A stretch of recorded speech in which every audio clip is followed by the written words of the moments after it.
Hello बच्चों, आज की इस क्लास में हम आप लोगों को क्लास 12 फिजिक्स के चैप्टर फर्स्ट के बारे में आपको समझाएंगे। तो आज का जो मेरा टॉपिक है कूलाम का नियम। पहले बेटा आप समझ लीजिए कि कूलाम का नियम होता क्या है।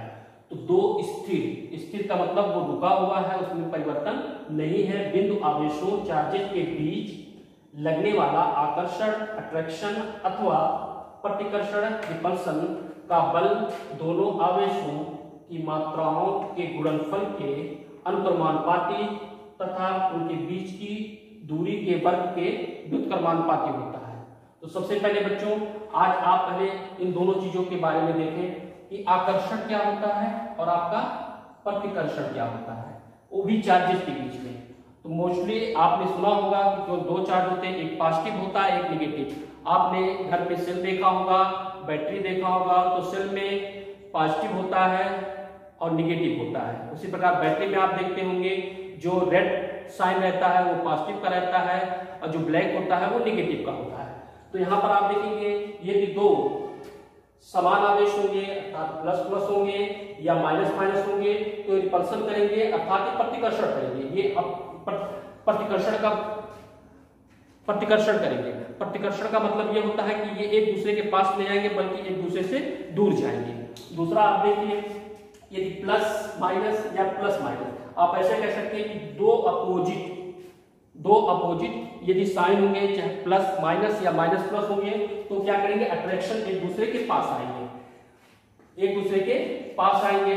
तो ये चीज आप ध्यान में रखेंगे कि जब दो भी समान कोई भी चार्जेज होंगे तो रिपल्स करेंगे और दो यदि विपरीत चार्ज होंगे तो क्या करेंगे, वो अट्रैक्ट करेंगे। तो यहाँ पर मैं आपको बता रहा हूं कि कूलाम का नियम होता कैसे है। तो पहले इसके बारे में आप देखेंगे, आप देखिए पहले सपोज करिए कि यहाँ पर दो आवेश हैं, एक ये है और एक ये।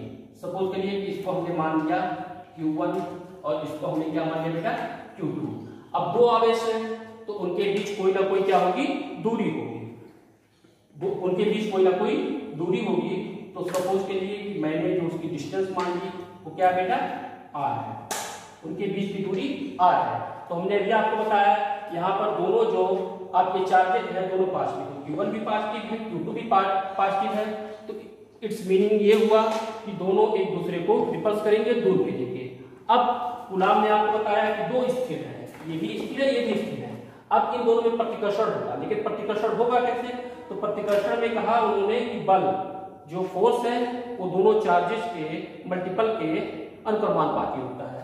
तो दोनों चार्ज सपोज जो चार्ज आपका है Q1 है Q2 है, तो इसके कहने का सेंस, इनके कहने का सेंस क्या हुआ कि F फोर्स जो है वो चार्जेस के मल्टीपल के, तो चार्जेस का मल्टीपल क्या हो जाएगा आपका बेटा Q1 और इंटू Q2, और क्या होता है अंतर्मानुपाती प्रोपोर्शनल, तो ये हो गया Q1।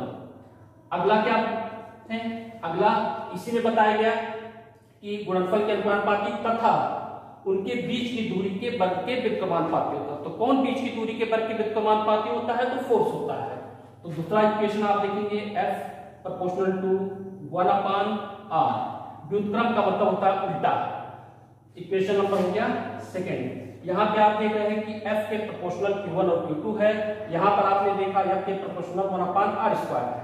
तो आप देख रहे हैं कि दोनों F के प्रोपोर्शनल है, तो आप लिखेंगे equation first and second. Then क्या होगा बेटा, इसमें आप देखेंगे कि F केवल एक ही जगह आपको लिखना है प्रोपोर्शनल टू।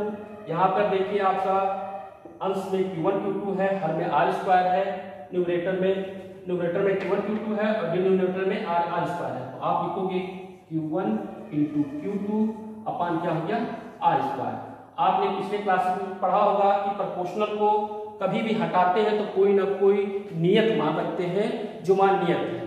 तो उस नियत मान को सपोज करिए हमने माना F इक्वल होता रख दे इस मान K into Q1 into Q2 अपान क्या हो गया r²। Q1 into Q2 upon r², where अब आप इधर देखिए वेयर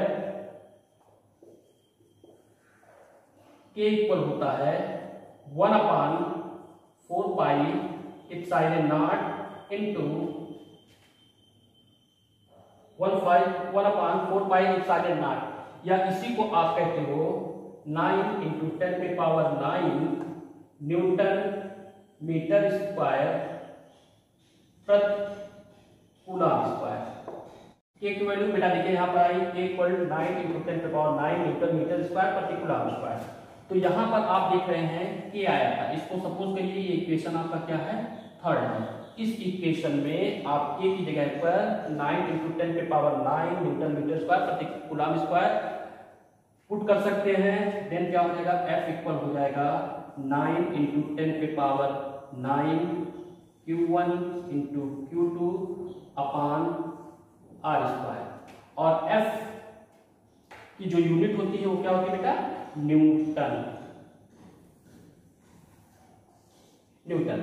अब ध्यान से इसको आप देख लीजिए, अगर कोई भी कंफ्यूजन हो तो जरूर हमसे पूछें। यदि हमारा ये वीडियो अच्छा लगे तो ज़्यादा से ज़्यादा सब्सक्राइब करें ताकि नई नई अपडेट्स आपको मिलती रहें। Thank you.